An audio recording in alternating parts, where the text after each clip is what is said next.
ഒരു ദിവസം നിങ്ങളൊരു വചനത്തിൽ ആശ്രയിച്ച് നിങ്ങളൊന്ന് മുന്നോട്ട് പോയി നോക്കണം. ഏത് കാര്യത്തിനായിരുന്നാലും നിങ്ങൾ തുടങ്ങുന്നതിന് മുമ്പ് വചനം വായിച്ച് പ്രാർത്ഥിച്ചിട്ട് നിങ്ങളൊന്ന് പോയി നോക്കുക. അത്യാവശ്യങ്ങൾ വരുമ്പോൾ മാത്രമല്ല, എല്ലാ സമയത്തും വചനം ഉള്ളിൽ നിറച്ചുകൊണ്ടേയിരിക്കണം. ദൈവ സാന്നിധ്യം നിറയുമ്പോൾ നമുക്ക് നമ്മുടെ പൂർവീകരിലൂടെ നമ്മൾക്ക് തിരിച്ചറിഞ്ഞ ദൈവത്തിൻ്റെ വലിയ കൃപ എന്തായിരുന്നു എന്ന് ഓർമ്മ വരും. നമ്മളെ നടത്തിയ പഴയ കാര്യങ്ങൾ നമുക്ക് ഓർമ്മ വരും.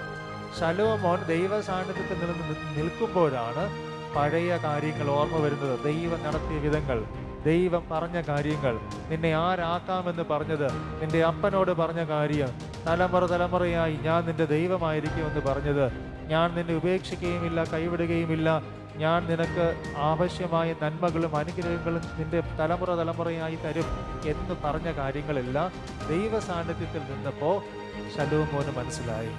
ദൈവസന്നിധിയിൽ വന്ന് നിന്ന് ദൈവ സാന്നിധ്യത്തിൽ നിൽക്കുമ്പോഴാണ് നമുക്ക് ദൈവം എത്ര നല്ലവനാണെന്ന് തിരിച്ചറിയാൻ പറ്റുന്നത്. നമ്മളുടെ പൂർവികരിലൂടെ ദൈവം എങ്ങനെ നമ്മളോട് ഇടപെട്ടു എന്ന് നമുക്ക് മനസ്സിലാക്കാൻ പറ്റുന്നത്.